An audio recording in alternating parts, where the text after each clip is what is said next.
Bon, alors on va recommencer. Perek Mishnah Vav. Asara Devarim Nivru Be'erev Shabbat Ben Hashmashot. 10 choses a été créées la veille de Shabbat à l'entrée de Shabbat. Quel Shabbat? Shabbat Bereshit, le premier Shabbat du monde. Le monde a été créé pendant les 6 jours, dimanche, lundi, mardi, mercredi, jeudi, vendredi. Et après commence Shabbat. Et à la rentrée de Shabbat, plaf, Hachem il a encore ajouté quelque chose. 10 choses. Veiluhen, pi haaretz, la bouche de la terre. C'est quoi la bouche de la terre? La bouche qui a avalé Korach et compagnie. Pourquoi ça s'appelle bouche? On aurait pu dire c'est le trou, c'est l'ouverture. La bouche, c'est une ouverture, mais c'est une ouverture spéciale. C'est une ouverture pour avaler. Parce que la terre a avalé. Ce n'est pas une simple ouverture, c'est une ouverture qui avale. Mais la bouche, ce n'est pas seulement pour avaler. La bouche, c'est aussi pour parler. Et l'ouverture qui a avalé Korach aussi, elle a parlé. Elle a émis un son, parce que c'est marqué Kol ha'am na'asu le kolam ki amru kulanu metim. Parce que le texte, il dit, tout le peuple, ils se sont sauvés le kolam à cause de leur voix. Ils avaient tous peur, ils tout ont tremblé. De quel bruit? Le bruit, normalement, le bruit de l'ouverture. Ça veut dire, la terre a bougé, ça faisait un immense bruit.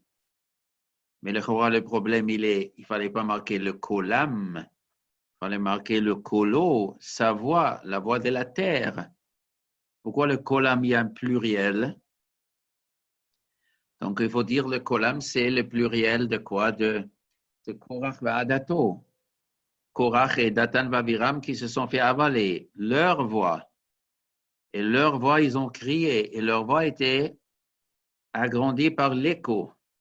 Et qu'est-ce qu'ils ont crié?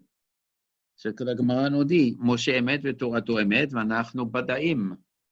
La Gemara nous dit jusqu'à aujourd'hui, il y a une voix qui sort de cet endroit. Quand Rabbi Bachana était dans le désert, il y a un bédouin qui a dit, je vais vous montrer où était avalé Korach. Il voyait un petit volcan, il voyait un petit fumée qui sortait. Il mettait l'oreille là-bas, il a entendu qu'il crie Moshe Emet ve Torato Emet.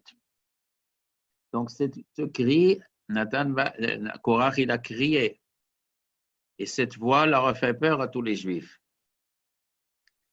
Et le pasteur qui dit bien que Moshe Rabbeinu, il avait dit que s'ils vont mourir normalement, je suis un faux prophète. Et s'ils vont sortir Chaim Shola, s'ils vont descendre vivants dans la tombe, alors vous saurez que je suis un vrai prophète. Et ici, une immense question.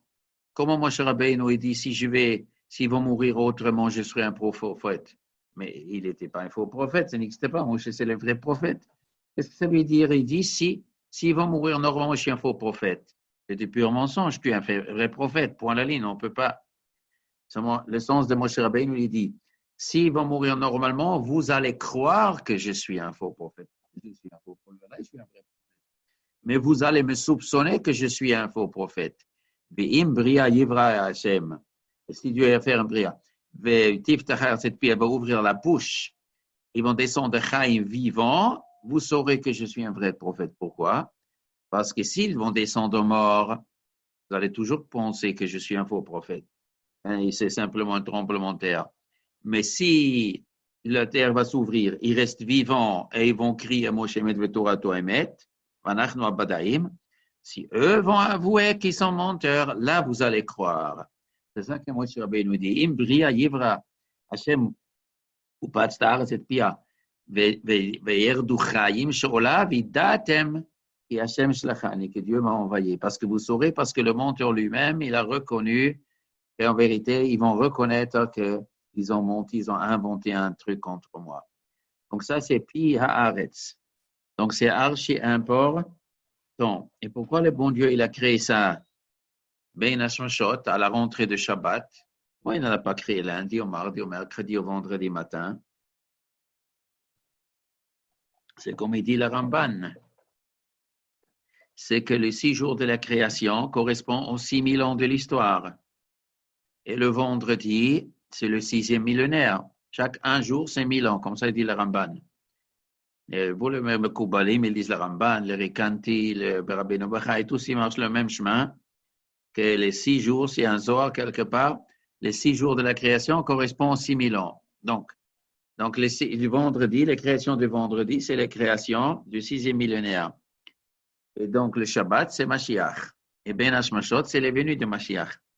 Donc, quand il vient Mashiach, il y aura encore 10 phénomènes qui étaient créés que les gens ils vont voir cette vérité. Et puis, Haaret, c'est-à-dire tous les menteurs contre Moshe Rabbeinu, tous les gangsters dans le monde qui ont parlé mal de Moshe Rabbeinu de sa Torah, qui pensaient que les Juifs ils inventent une histoire de dormir debout, Has Shalom.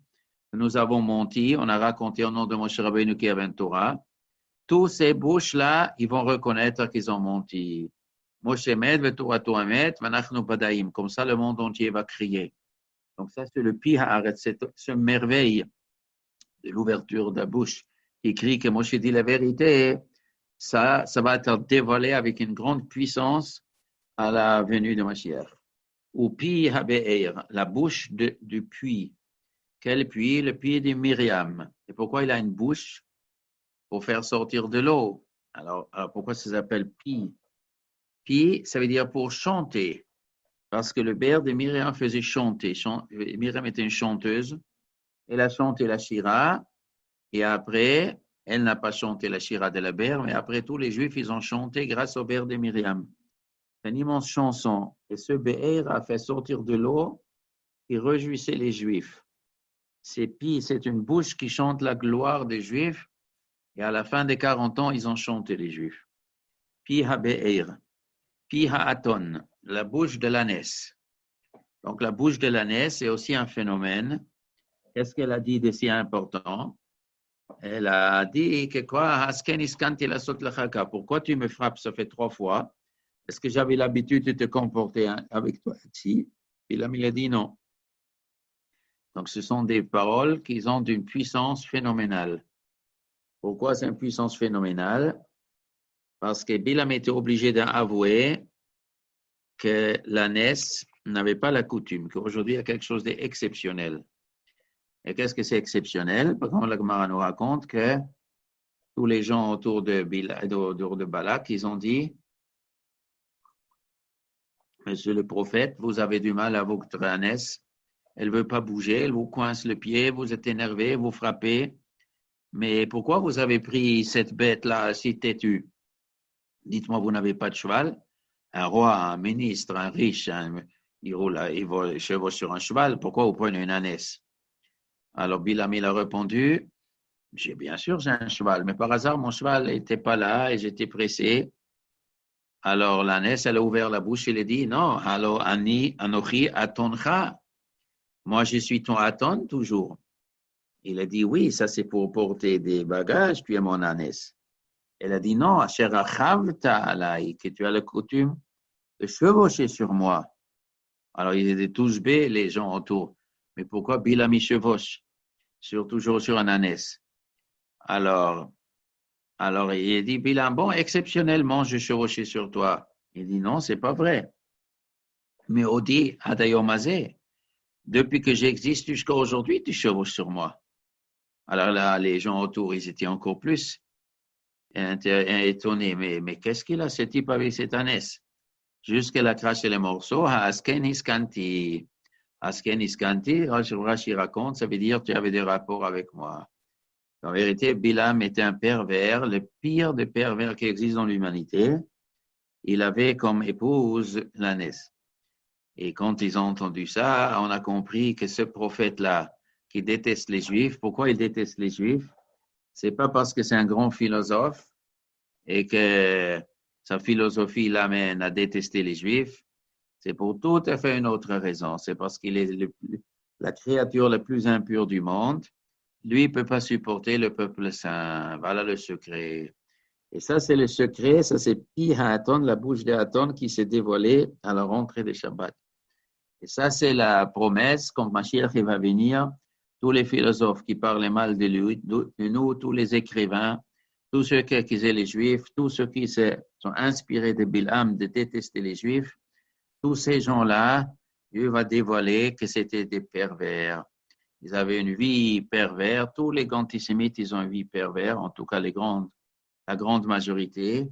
Et c'est leur impureté qui les amène à ne pas supporter la kedusha du peuple juif. Ça, c'est pi ha'aton, v'ha'keshet.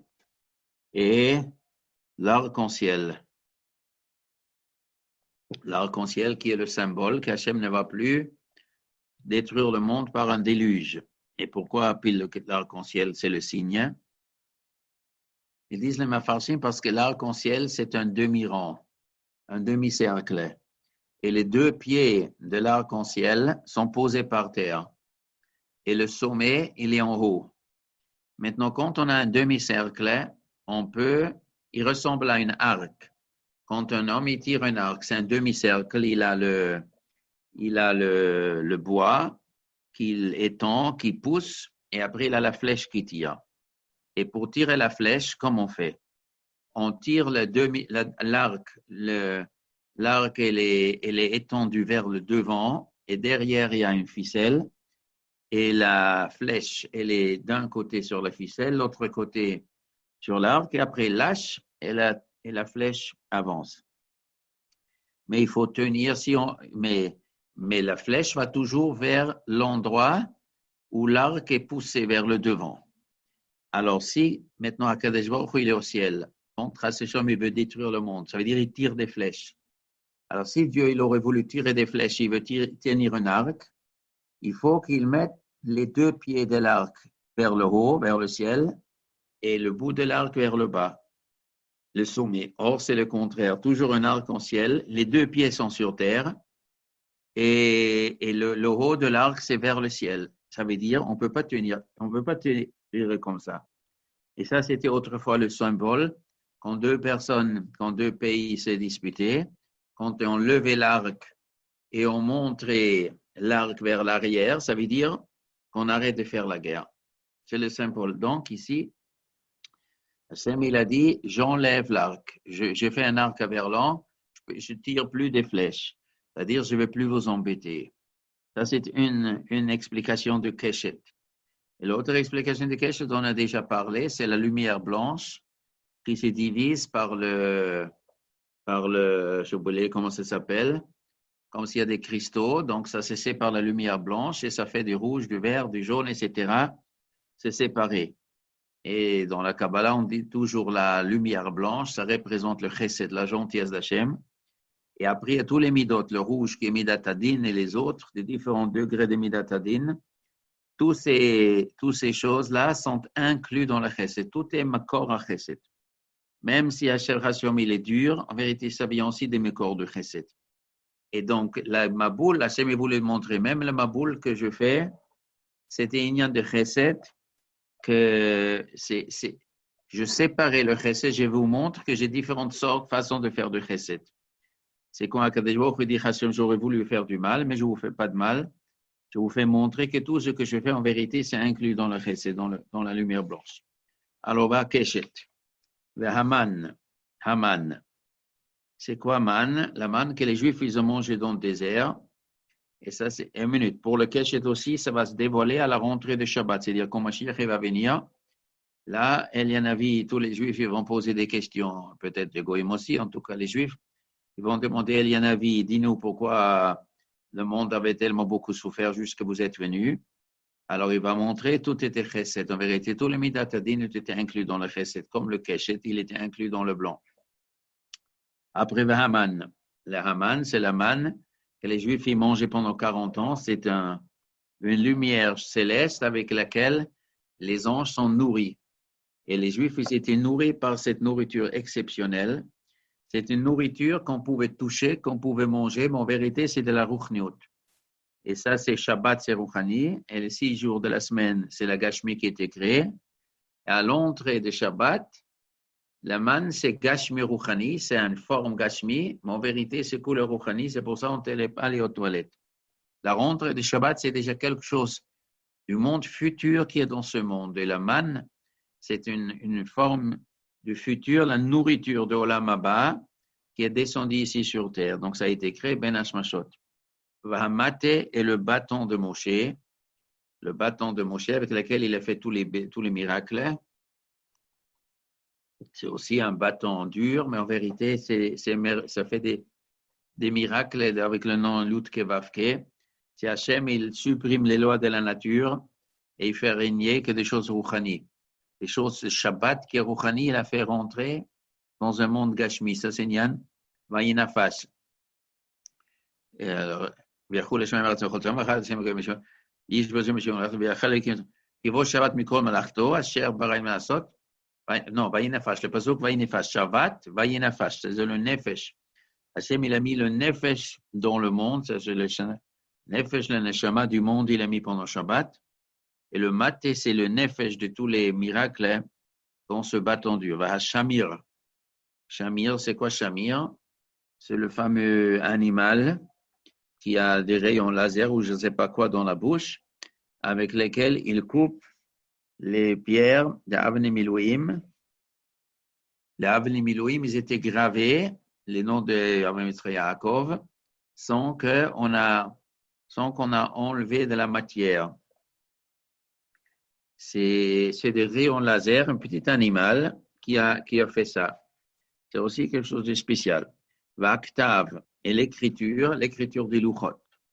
L'écriture de Aleph Bet Gimel, c'est des immenses secrets. L'écriture de la Torah, c'est visible à l'œil. En vérité, c'est quelque chose de couleur rouchani, l'écriture. Mirtav, c'est soit le graveur avec lequel Hachem il a gravé, ça veut dire il a écrit avec le doigt de Dieu. Mais ce n'est pas le doigt. Hachem n'a pas de corps, c'est une image. C'est comme si un homme il écrit avec le doigt, comme si il y a une espèce de graveur. Mirtav, c'est comment Hachem il a gravé les luchot, le fait qu'ils étaient gravés, ils étaient visibles de tous les quatre côtés. Ça a traversé la pierre, et on pouvait lire un Hachem le ce côté, de tous les quatre côtés, et ça traversait un l'autre, et c'est un phénomène qui n'existe pas sur Terre. Et pourquoi Hachem il a fait compliquer les choses? Il peut écrire plus simple. Il peut écrire le luchot gravé normalement. Pourquoi il fait compliqué? On peut lire de tous les quatre côtés. Pour qu'il y a plus de gens qui peuvent le lire, il n'a qu'à venir un côté. Non, c'est parce que c'est le doigt d'Hachem, c'est-à-dire une signature qu'on ne peut pas falsifier. Si les luchot ils avaient été gravés comme chez nous, on grave des tables, les gens auraient pu soupçonner que Moshe Rabbeinu les a gravés. Moshe Rabbeinu était en Har Sinaï, là-bas il y avait deux spécialistes graveurs, on lui a gravé l'Anochem Hashem Lekecha. Alors les apikosim ils auraient pu dire, non, c'est Moshe Rabbeinu qui a fabriqué les luchot. Mais Mirtav Elokim hu charuta le luchot. Mais l'écriture, c'est une écriture divine. On peut pas, un homme ne peut pas le faire. Aujourd'hui, les signatures dans les chèques, on peut falsifier. Alors, ils ont fabriqué des nouvelles, comment ça s'appelle, les nouvelles trucs rondes là qui sont. J'ai oublié, ça s'appelle qu'on colle partout maintenant j'ai oublié comment ça s'appelle. Mais ça aussi, on peut falsifier. Alors, aujourd'hui, les passeports, ils ont le doigt. Alors, le doigt. Alors, il y en a peut-être deux personnes qui ont le même empreinte de doigt. Oui, des hommes, ils peuvent avoir le même que l'autre, même que je ne sais pas si ça existe. Mais si c'est le doigt d'Hachem, l'empreinte d'Hachem, c'est phénoménal. Tout le monde il a vu que ça, c'est Hachem. Et un homme ne peut pas écrire. Comme ça, on sait, Mirtaf Elokim hu chaut alochot ketuim be'etzba Elokim. Alochot et les pierres aussi sont d'une matière. Ils ont viré de qui c'est à kavod. C'est pas des choses de ce monde-là. C'est une espèce de métal qui vient de l'autre monde. Un métal, une pierre spéciale. Il y en a qui disent Af ha-mazikin. Les mazikim, qu'est-ce que c'est mazikin? Ce sont des êtres vivants qui n'ont pas de corps, mais ils sont minuscules. Est-ce que c'est des microbes? Est-ce que c'est des virusim? Aussi, sûrement. Il y a beaucoup de sortes de mazikim. Il n'y a pas qu'une sorte. Il y a toutes sortes. Ça peut être des virus, ça peut être toutes sortes de choses. Là, on nous raconte si quelqu'un il boit de vin pendant la fermentation, et ça il disjoncte, il commence à dire des bêtises. Ça s'appelle Misharza Kourdaïkos à Mishnagitin. Un homme qui a attrapé un Kourdaïkos et il dit écrivez un guet à ma femme. Eh bien, on n'écrit pas le guet. Ou si avant il a dit écrivez un guet et pendant qu'il a attrapé le Kourdaïkos, il n'écrivait pas, c'est rien. Pourquoi? Parce qu'il est dans un état de transe. Parce que il est empoisonnement par du gaz carbonique. Ça donne un chien d'alet. C'est dans le cerveau, il voit des hallucinations. Donc ça aussi, c'est des mazikim. C'est toutes sortes de choses, des choses qui interviennent, qu'on ne peut pas attraper avec les mains, mais qui, dans le monde, ils font des dégâts. Donc le mazikim aussi, il a créé. Et pourquoi, mon Dieu, il aurait créé ça à la rentrée de Shabbat? Quel rapport? Pour quelle raison il aurait créé pendant Shabbat? Peut-être ces mazikim, ils essayent d'empêcher la venue de Mashiach. Ou parce que c'est des êtres sans corps et Shabbat n'a pas de corps, je ne sais pas. Ou Kurato Shel Moshe, et la tombe de Moshe. La grotte où Moshe Rabbeinu il est enterré, c'est une grotte magique. Pourquoi Moshe Rabbeinu doit être dans une grotte magique? Il ne peut pas être dans une grotte normale comme tous les tzadikim. Tous les tzadikim, ils ont enterré leur corps. Mais Moshe Rabbeinu, c'est spécial. Parce que la Gemara nous dit que Moshe Rabbeinu l'omet. En vérité, il n'est pas niftar. Même c'est marqué Veik Boroto Bagaï, mais c'est un enterrement très spécial. En vérité, la grotte de Moshe Rabbeinu, marqué dans Chazal, c'est le tuyau pour entrer au Gan Eden. En vérité, Moshe Rabbeinu, il rentre vivant au Gan Eden. Et cette Kvoura, c'est un tunnel magique qui va au ciel. Mais ça, c'est un phénomène surnaturel. Ça a été aussi créé, réservé depuis Shechet Yemei Bereshit. Ve'elo shel Avram Avinu, et le bélier d'Avram Avinu. Alors, est-ce que ce bélier, ça veut dire quoi? Le corps du bélier est écrit à cette époque? Ou est-ce que la nashama du bélier? Ça, je ne sais pas. Je ne sais pas si le corps du bélier était au Gan Eden depuis ce moment-là, peut-être. Ou le bélier était un bélier normal, mais il a reçu une espèce de nefesh qui était créé à l'époque, je ne sais pas. Alors, ça aussi, c'est à la rentrée de Shabbat. Ça, c'est ni mon schut, ça vient de Olam Haba, c'est de faire Tamitim. Les sortes de ce bélier, grâce à ça, il y a toute le brit avec Abraham Yitzhak, c'est quelque chose futuriste, c'est une force du futur. Et il y en a qui disent Aftzvat, Bitzvat, Asuya. Une tenaille avec laquelle on fabrique une tenaille. Là, il y a un secret dedans que je ne sais pas du tout comment ça fonctionne. Alors, Shivat Varim Golem. Il y a 7 choses, il existe un golem. Qu'est-ce que c'est un golem?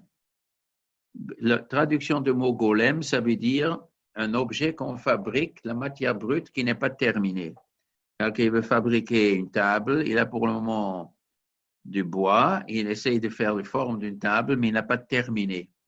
C'est encore un golem, la matière brute qui n'est pas terminée, prête à utilisation.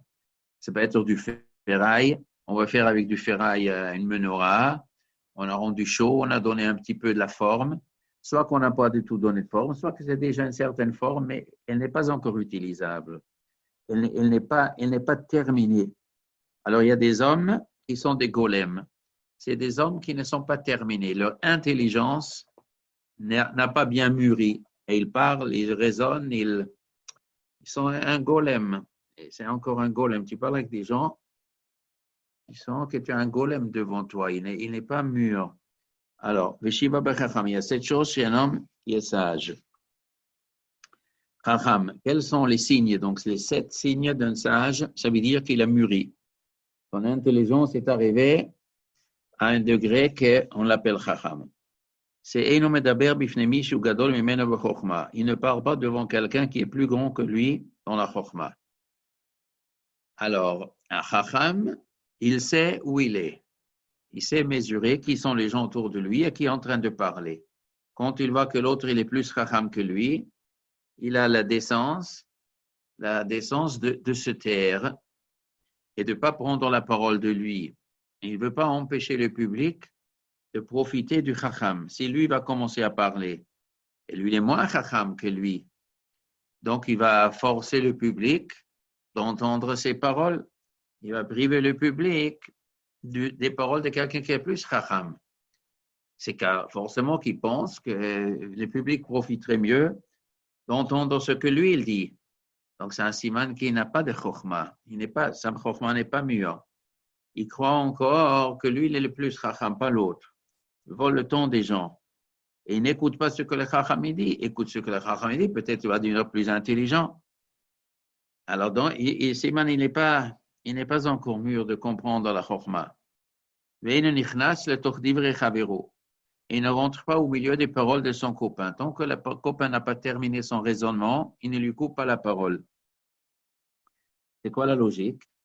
Parce que quand l'autre il fait un développement, alors ça prend du temps un développement. Il y a un début, il y a un milieu, il y a une fin. Et quand tu veux couper la parole, c'est que tu veux contredire, mais il n'a pas terminé.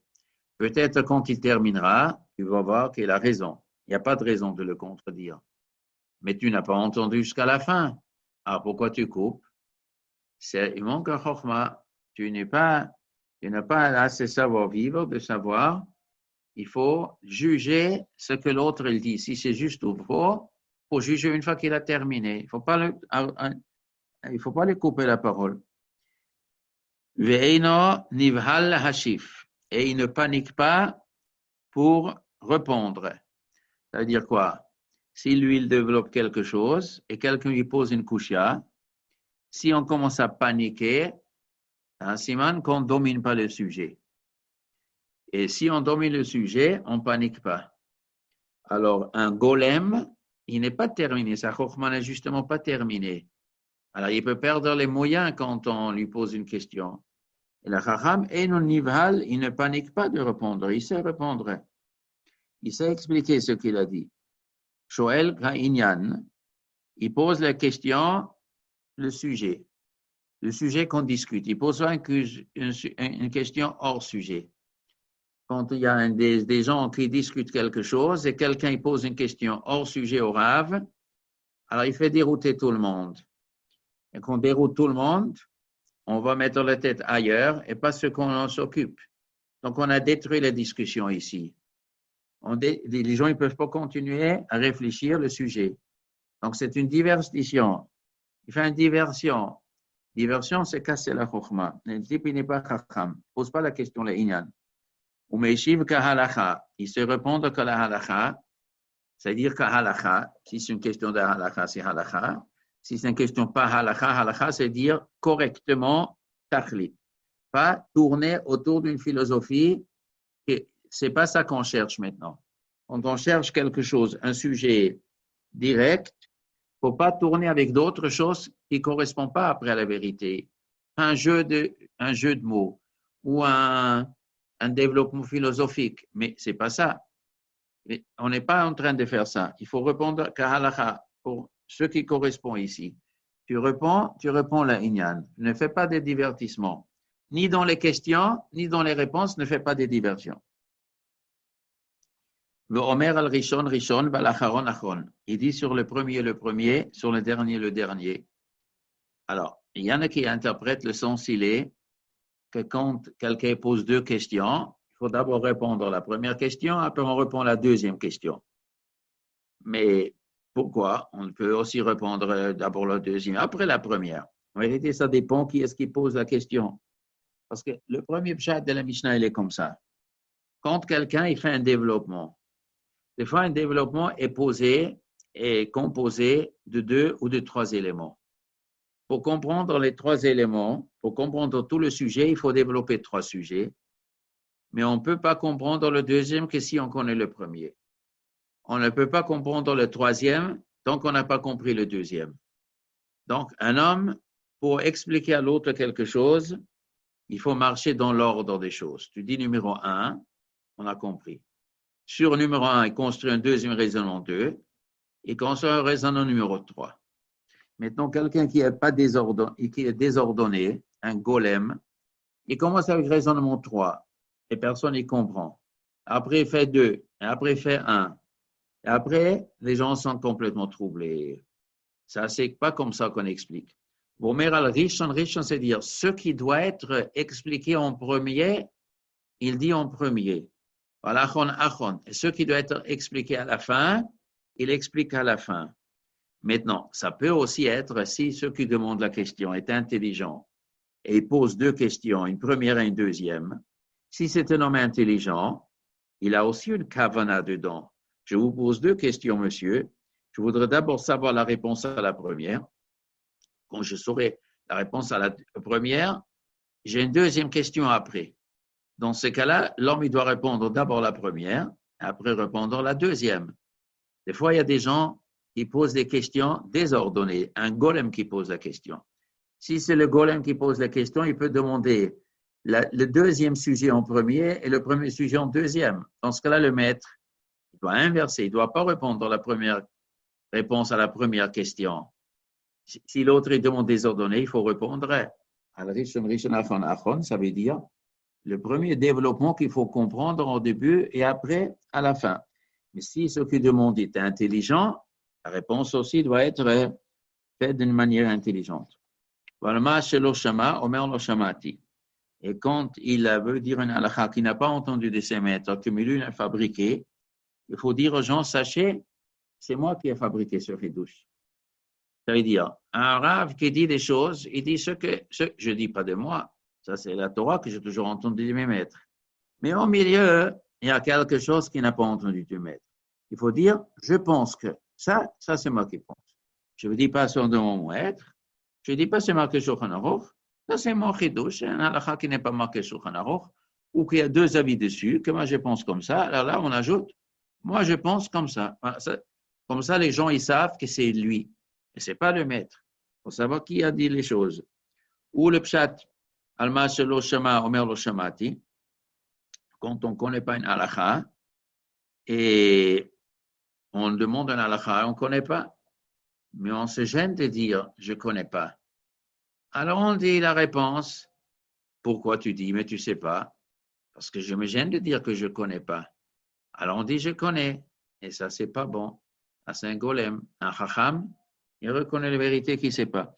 Donc soit le pshat, il est « alma shelo shama omer lo shamati », s'il ne connaît pas l'halakha, il dit « je ne connais pas ». Soit s'il dit un chidouche de lui, il ne faut pas le dire au nom de ses maîtres. Il faut le dire, c'est mon chidouche. Au modèle ha'emet, il faut reconnaître la vérité. C'est-à-dire que si on se trompait, on dit, je retire ce que je dis. Il ne faut pas faire justifier les paroles qu'on a dit simplement pour l'honneur parce qu'on a du mal à reconnaître. Et l'inverse de toutes ces choses, c'est le golem. Donc le golem, il coupe la parole de l'autre. Non, le golem, il parle devant quelqu'un plus chacham. Il coupe les paroles de l'autre. Il s'embrouille quand on lui pose une question. Il pose des questions hors sujet. Il répond hors sujet. Et il fait le développement à verlan. Et il dit des choses comme il sait quand il ne sait pas. Et il ne veut pas reconnaître qu'il s'est trompé. Ce sont les caractéristiques d'un golem. Alors, qu'est-ce que le Tana veut nous apprendre? Il veut nous apprendre quoi? À distinguer les gens. Sache chez qui si tu veux apprendre chez quelqu'un, va chez un chacham, va pas chez un golem. Il veut dire aux gens, au golem, prenez-vous en main. Si vous voulez être chacham, si vous trouvez un de ces caractéristiques dans vos paroles, eh bien, sachez-le de le réparer. Tu n'es pas encore arrivé à être chacham. Si quelqu'un, il trouve chez lui un de ces 7 comportements, eh bien, il doit encore revoir la copie de sa chokhmah. Shiva mine pour anoyot. Cette espèce de punition, Ba'in le olam, arrive au monde, al Shiva gouf et avera sur cette corps de avera. Alors ici, c'est spécial, c'est marqué Shiva mine pour anoyot.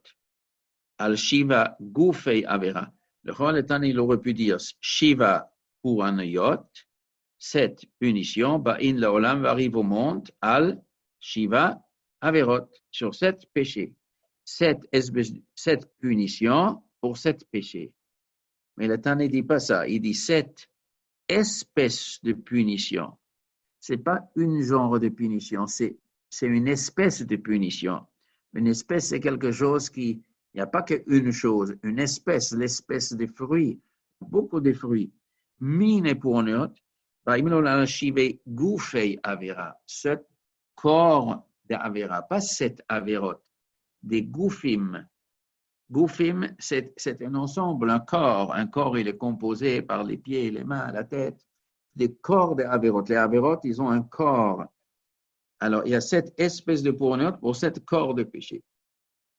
Alors, Miktsatan me'aserin ou Miktsatan enan me'aserin. Si une partie du public, il prélève le ma'aser, il prélève le maaser. Qu'est-ce qu'on fait avec le maaser? Deux sortes, maaser ani, maaser sheni. En tout cas, si, disons, la moitié du public donne le maaser ani, donne le dixième aux pauvres, et un parti ne donne pas, alors, ra'af shel batzoret ba. Il y a un risque d'une famine de batzoret. Batzoret, c'est-à-dire il ne pleut pas. Et donc, les gens, quand il ne pleut pas, les prix vont monter et ça coûte cher. Il y a des gens qui ont quoi manger, des gens qui n'ont pas. Mixatan revim, mixatan svim. Une partie du monde est rassasiée, une partie du monde est affamée. Ça veut dire le maaser, donner le maaser aux pauvres, c'est en liaison après avec la bracha dans les fruits. Les fruits, les céréales, la parnassa pour les gens est liée avec les gens de maaser. On dirait que là où on donne beaucoup de maaser, la parnassa du pays n'est plus rassurée. Là, on ne donne pas de maaser, il y a un problème dans les fruits, les légumes et des céréales. Alors, Gamrou Shelo Aser, quand on décide, Gamrou, ils ont terminé Shelo Aser, tout le public a dit on ne prélève pas maaser. Raaf Shel Mehuma Shel Batzoret Ba. Alors, il arrive une Raaf, une famine chez le Mehuma. Mehuma, ça veut dire des militaires. C'est-à-dire, le militaire peut arriver, Veshel Batzoret. Le militaire empêche de se procurer quoi manger. Ça veut dire, si c'est la paix, mais il y a à manger, il n'y a pas à manger, ça va. Mais si le militaire vient et ça donne une guerre, et la situation, elle est troublée, alors la batzoret qui existe, elle est beaucoup plus grave. Elle augmente la gravité. Donc ça, c'est parce que personne ne donne le maaser. Et si les gens ils décident de plus prélever la chala, c'est-à-dire quand on fait une pâte, il faut donner un morceau au Kohen. Et si on décide de plus donner au chala, Rav shel Kalayaba. Là, une famine très grave vient. Pourquoi pour chala c'est pire que maaser? Pourquoi pour chala c'est Kalaya, c'est une famine plus grave? Parce que maaser, on donne de quoi? On donne du blé. Chala, on donne de la pâte. Si maintenant un Kohen il a faim, ou un Kohen il a besoin de manger, il y a deux cas, ou un Kohen ou le pauvre, ils n'ont pas la matière première, ou ils ont une matière première, mais on peut avoir de la matière première, mais on n'a pas faim maintenant. Mais on a faim. Un pauvre qui vient chez toi et dit, vous pouvez me donner de l'argent, tzedaka. Pourquoi vous avez rien mangé aujourd'hui? Non, pour aujourd'hui, j'ai mangé. J'ai pour cette semaine mangé. Mais pour la semaine prochaine, je n'en ai pas. D'accord, je vais vous donner 10 euros. Ou je ne vais pas vous donner. Maintenant, imagine un pauvre, il vient à la porte et dit, je crève de faim, donnez-moi quoi manger. Alors je dis, non, je ne vous donne pas. Ah, ça c'est beaucoup plus grave. Il a faim maintenant. Alors, le maaser, on donne du blé. La chala, on donne de la pâte ou du pain qui est déjà cuit. Chala, c'est la pâte, on met dans le four, tout de suite on peut le manger. Et souvent, la chala, on a déjà cuit le pain. Et le Kohen, il vient et dit, j'ai faim, monsieur, vous avez des chala? Non, je ne vous donne pas. Mais il a maintenant faim. Donc, c'est beaucoup plus grave de le priver. Donc, pour maaser, il arrive une famine. Mais pour chala, c'est kalaya. Pourquoi est-ce que l'autre, il a faim maintenant et tu le prives? Dever bal olam, la peste vient au monde. Alors, dever, ça peut être la peste, ça peut être pas d'afka la peste. Et le dever, dans la Gemara, on utilise pour toutes les maladies transmissibles, catastrophiques, toutes les épidémies. Ça s'appelle dever dans la Gemara globalement. Dever bal olam, ça peut être un virus, ou un coronavirus, j'en sais rien, moi. Dever bal olam, al mitot amurot batora shelo nimsru lebedin. C'est des cas de grave transgression de la Torah qu'on mérite la mort, selon Nimsou le Bedin, qui n'était pas transmise au tribunal. Ça veut dire que le tribunal ne juge pas. Pourquoi le tribunal ne juge pas? Parce qu'on n'a pas transmis au Bedin. Alors pour le moment, on ne parle pas du péché du Bedin. Le péché du Bedin, c'est plus tard. Pour le moment, le péché, c'est du peuple. Le peuple ne transmet pas au Bedin. Les témoins ne viennent pas témoigner. Le Bedin ne peut condamner que si les témoins, eh bien, on arrive à un bonhomme, on dit lui c'est l'assassin, ou il est Mahal Shabbat, ou tous les péchés qui méritent le châtiment de la mort, mais il faut le transmettre au Bedin. Mais on ne transmet pas. Shelo nimseru. Il n'était pas transmis au Bedin. Alors le péché, il est quoi? Dans la société, il y a un problème. La société ne transmet pas au Bedin. Pourquoi? Alors, on dit, quelle est la punition? Dever, la peste. En quoi la peste est mida keneged mida? Avant, on avait parlé, je reviens en arrière, on ne donne pas le maaser. Alors, c'est bien la famine. Parce que le maaser, c'est nourrir les pauvres. Si les pauvres n'est pas nourris, il a faim. Donc, il arrive au monde d'une batzoret, la faim. La faim et la faim, c'est mida keneged mida. On a compris. Mais la peste, avec des méthodes qui n'étaient pas nimsarot le bedin. Alors, tu dis, la peste, elle peut être mortelle. Il y a des gens qui risquent de mourir. Pourquoi? Parce qu'on n'a pas appliqué les condamnations à mort de la Torah. Très bien. Et pourquoi c'est pile la peste? Alors, le pshat, il est. Après, on parle du kheref, on parle de l'épée. Une guerre. Il y a une différence entre une guerre et une peste. C'est quoi la différence? Quand il y a une guerre, quand il y a une épée, on voit l'épée. Et on voit qui tient l'épée aux mains. Et on sait où il faut agir. Un ennemi vient, un bandit vient à ce shalom avec un revolver. On peut l'identifier. Il a un revolver aux mains. Il faut le mettre hors possibilité de nuire. Pour se protéger de lui. On sait comment il peut tirer. Est-ce qu'on est dans sa possibilité de tirer, etc., etc. L'assassin et le danger y identifié. Et donc, on agit selon ce qu'on peut. Déverser la peste, c'est un ennemi invisible et on ne sait pas qui il a. Il peut le transmettre. Le seul moyen de vivre, se protéger, c'est de s'éloigner de la ville. Mais si on ne peut pas, et on ne sait pas qui porte et qui va infecter. Alors, ça, c'est le phénomène des vers. Et ça, c'est un ennemi qui est mida keneged mida chez l'onim sur le bedin, des péchés qui n'étaient pas transmis au bedin. Pourquoi les gens ne transmettent pas au bedin?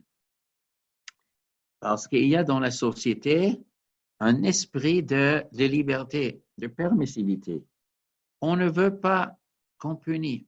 Les gens, même quand ils savent qu'il y a des grands gangsters qui méritent la mort, je ne vais pas raconter Bedin. Pourquoi? Je ne veux pas qu'ils meurent. Pourquoi tu ne veux pas? Parce que soit que je pense que ce n'est pas si grave, non, ce n'est pas des grands péchés, ils ne méritent pas la mort pour ça. Soit, même si moi je le pense, mais je ne veux pas le dire aux gens, parce que les gens vont me regarder à travers. Si moi je vais à la police, j'aurai plein des ennemis. Si moi je vais dire, ce type-là, il était mal le Shabbat, les gens vont dire, oh, vous faites des histoires pour rien, mais ça ne se fait pas. On fait une pression sur les gens pour éliminer la conscience de la gravité du péché. Et ça, c'est quelque chose, c'est un ennemi invisible. Ces choses-là, ils se font, tu ne sais même pas d'où ça vient. C'est une société, il y a le dé vers la peste, c'est une société dans laquelle s'est introduit un virus qui montre pas son visage et qui passe de l'un de l'autre et les gens ne savent pas qu'ils sont infectés. Ainsi, la permissivité est un ennemi de la moralité invisible. On n'a pas besoin de prêcher clairement. Nous allons permettre maintenant de tuer des gens. On n'a pas besoin de le crier. Ça se fait par des milliers de petits trucs, un empoisonnement de la société. Et ça infecte l'autre, jusqu'à les gens, ils se taisent. Les grands crimes, on ferme la bouche, on dit rien. Donc, l'onim sur le bedin, on ne le transmet pas au bedin. Et là, paf, il peut arriver un virus, paf, il tape ici, il tape ici. Pas d'afka, il tape sur ce qui a fauté. Mais dans la société, un virus, pour réveiller la société de comprendre, il y a ici une permissivité. On a fait des grands péchés, on fait comme s'ils n'existaient pas. Val, Pirot, Chevi'it. et sur ceux qui travaillent avec des fruits des Shemitah. C'est grave, sur ça, il y a de la peste, les fruits des Shemitah. Parce que les fruits des Shemitah aussi, une fois qu'on les vend au marché, on ne peut plus les reconnaître. Il y a des fruits des Shemitah qu'on n'a pas le droit de manger. Certes, on a le droit de manger Bekdushat Shvi'it, il y a toute une halachot. Avant le Zman Biur, après le Zman Biur, après le Zman Biur, c'est interdit de manger. Il y a des fruits des Shemitah qu'on a travaillés dans le champ, d'après certains Rishonim, c'est interdit de manger. Il y a des fruits des Shemitah qu'on n'a pas rendu Hefker, d'après certains Rishonim, c'est interdit de manger. Il y a des fruits des Shemitah qu'on fait du business, qui sont permis de manger, mais on fait du business, c'est l'argent qu'on recevra à Kadosh. On n'a pas le droit d'acheter des chaussures, on a le droit d'acheter que des fruits avec. Mais en tout cas, ce sont des choses qu'une fois qu'on les met sur le marché, on ne peut plus reconnaître. Tu vends des fruits et des légumes, des Shemitah sur le marché, et les gens, ils revendent, ils la truc. Et il y a plein de halachot pour les fruits des Shemitah. Ceux qui ne connaissent pas, mais celui qui ne sait pas se débrouiller. Et il a des pommes, aucune idée, il ne sait pas c'est ça, c'est pas Shemitah. Et c'est justement, on ne sait pas qu'est-ce que c'est comme truc qu'on ne peut pas se protéger après quand on a mis sur le marché ces produits. Si c'est chazir, on ne mange pas. Tu mets sur le marché des chazir, c'est que je suis religieux, il évite de manger chazir, mais les fruits des Shemitah, une fois sur le marché, alors on n'a plus rien à manger. Et ça, c'est l'histoire de la peste. Il n'y a plus personne à fréquenter. La peste tourne dans une ville. Je ne veux pas l'attraper. Il faut que je ne fréquente pas. Qui je ne fréquente pas? J'en sais rien. Qui a le virus, qui n'a pas le virus? Voilà, c'est Mida Keneged Mida. L'épée vient au monde. Alors, l'épée, ça veut dire la guerre. En principe, Kherev, c'est dire la guerre. Alors là, c'est Al-Inouï Hadin. Alors ici, on ne parle pas du peuple, ici, on parle des juges. Avant de parler, le peuple n'est pas assez conscient de la gravité des péchés. Et maintenant, on parle vis-à-vis des juges. Alors, Inouï Hadin, c'est-à-dire retarder le din. C'est-à-dire, on a présenté chez le juge le cas, et le juge l'a réfléchi, il arrive à la maskana qu'en principe, oui, il doit payer, Rouven doit payer, Shimon aussi doit payer Rouven. Mais il ne le dit pas, il le laisse. Pourquoi? Je ne peux pas payer tir maintenant, peut-être il a peur qu'on va les crier dessus, on verra ça plus tard, on verra ça dans 2 semaines, dans 1 mois, dans 6 mois, dans 1 an, dans 2 ans. Et l'autre, il a besoin de son argent. Si tu dis il doit payer, il va commencer à payer maintenant. Si le juge n'a pas décidé, il va payer peut-être dans 1 an, il va dire. Et entre-temps, l'homme, il est privé de son argent. L'autre, il attend, il n'a pas son argent. Et ça, c'est une grande avla. Une avla, dis quel est le din. Pourquoi tu laisses des gens dans le doute? Inoï hadin. Ivotadin. Ivotadin, c'est tordre le din. On dit Rouven, il a raison quand Shimon a raison. On dit que Shimon a raison quand Rouven n'a pas raison. Voilà, Morim, Batora, Shelo Kahalacha. Et ceux qui enseignent les lois de la Torah qui ne correspondent pas à l'Acha. Shabbat, ça c'est permis. Shabbat, ça c'est interdit. Ça c'est permis de manger. Ça c'est interdit de manger. On est possède des halachot qui ne correspondent pas à l'Acha. Et ça c'est quelque chose d'archi grave. Donc, Ivut Hadin, on parle normalement din, c'est Ben Adam Lachavero, entre 2 personnes qui se disputent, ou un homme qui doit être condamné, malkout, ou mita, et il ne veut pas le dire, le juge il le sait, soit qu'il tord, soit qu'il ne le dit pas, ou dans tout le reste de la Torah, il ne dit pas la halakha comme il faut. Et sur ça, il y a la guerre. La guerre, c'est une conséquence. En quoi la guerre, c'est une conséquence? C'est-à-dire, il y a la paix et il y a la guerre. Et la vraie Torah, c'est la paix. La Torah donne la paix. La halakha, c'est assur, monsieur, c'est assur. Mutar, c'est mutar. Et la Torah, elle donne Rav Shalom Banaïch, Altika Banaïch El Banaïch, que la Torah donne la paix au monde. Donc, s'il y a la vraie Torah, eh bien, ça installe la paix. Et si on tord la Torah, eh bien, l'outil de la paix est supprimé. Si l'outil de la paix est supprimé, eh bien, la conséquence, Rav Shalom, c'est la guerre. Chayara bala olam, des bêtes sauvages arrivent au monde. C'est quoi des bêtes sauvages? Des serpents, des morts, ou des scorpions, ou des lions, des tigres, des ours, des bêtes sauvages qui blessent les gens.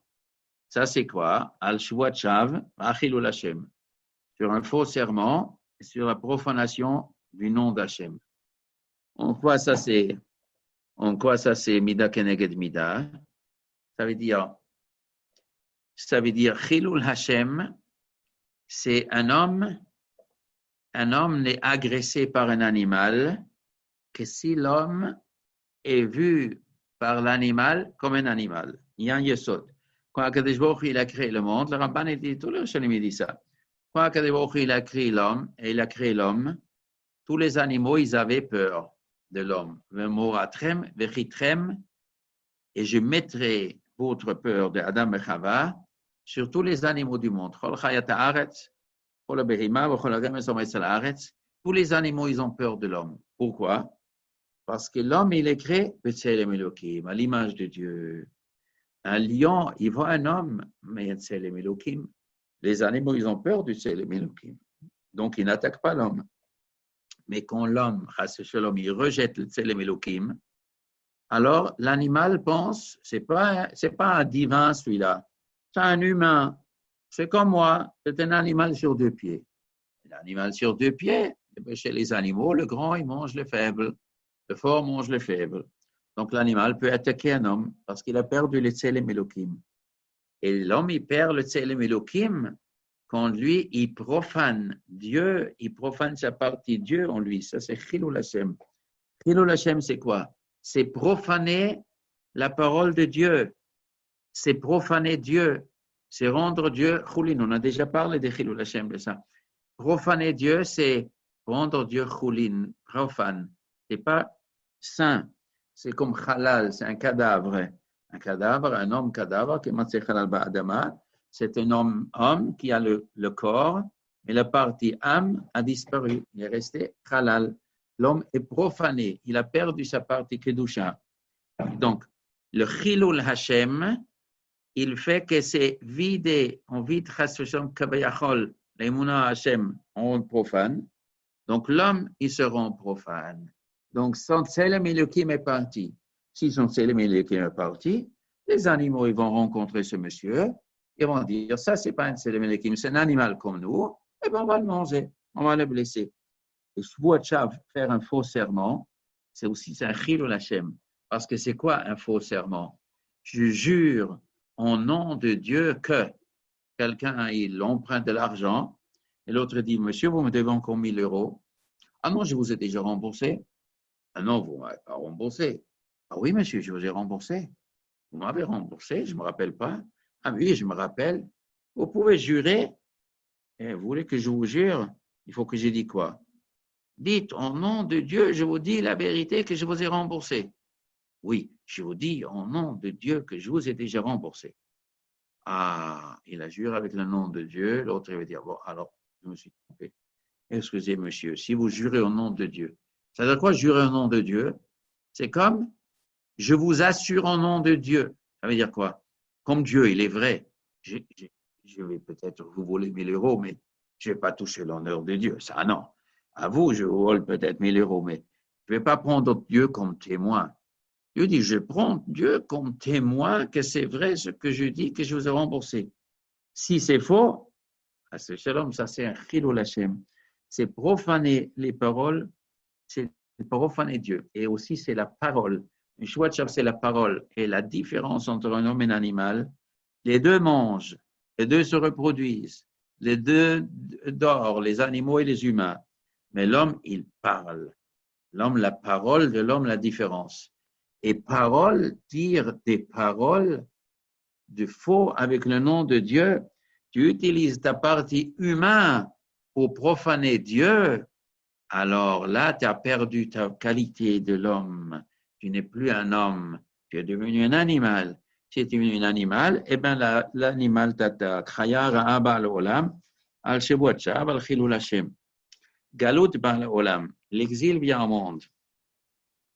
Alors, des avodah zara sur les idolâtres, Valgil Arayot à cause de l'immoralité, Ashvichadomim à cause de l'assassinat, Valashmatat Haaretz et le fait qu'on ne fait pas Shemitah. Ça, c'est hier dans la paracha. Pour ceux qui étaient chez lui à la maison en train de ou à la choule, il a entendu la paracha, c'est Parashat Bechukotai. Toute la Tochacha, il y a des dons avodah zara, Gil Arayot, Shvichadomim et la Shemitah.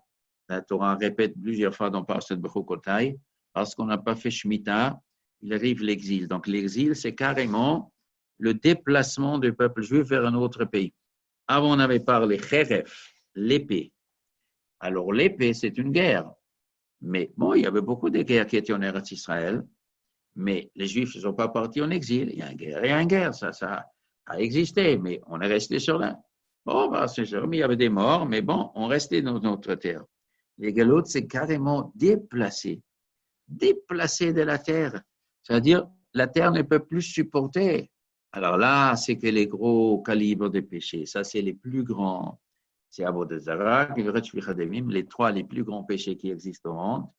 Ça rend un inapte. Eretz Israël ne peut pas supporter. Ces péchés sont trop forts. Les autres péchés, ça va. Mais ces péchés, c'est trop fort. Et la quatrième, c'est Shemitah Haaretz. On ne peut pas respecter la Shemitah. C'est un truc spécial. Shemitah, ce n'est pas si grave. Mais la Shemitah, c'est le symbole que la terre appartient à Hachem. Il nous a prêté la terre pendant 6 ans. Vous travaillez 6 ans. Et la 7e année, vous ne travaillez pas. Donc, pourquoi Kili Kolares, la terre m'appartient à moi. Et c'est moi, Shemitah Hachem, c'est moi la terre. Vous travaillez la terre quand je vous permets. Vous ne travaillez pas la terre quand je ne vous permets pas. Donc, ceux qui travaillent Shemitah ou qui travaillent avec les fruits de Shemitah, ils ne respectent pas Shemitah. Ils considèrent qu'avec ces terres, je fais ce que je veux. Tu veux faire avec ces terres ce que tu veux, tu penses que c'est ta terre, là, il y a un problème. Donc, c'est un truc spécial qui s'appelle Galout, l'exil. On risque de quitter Eretz Israël, Chas v'Shalom.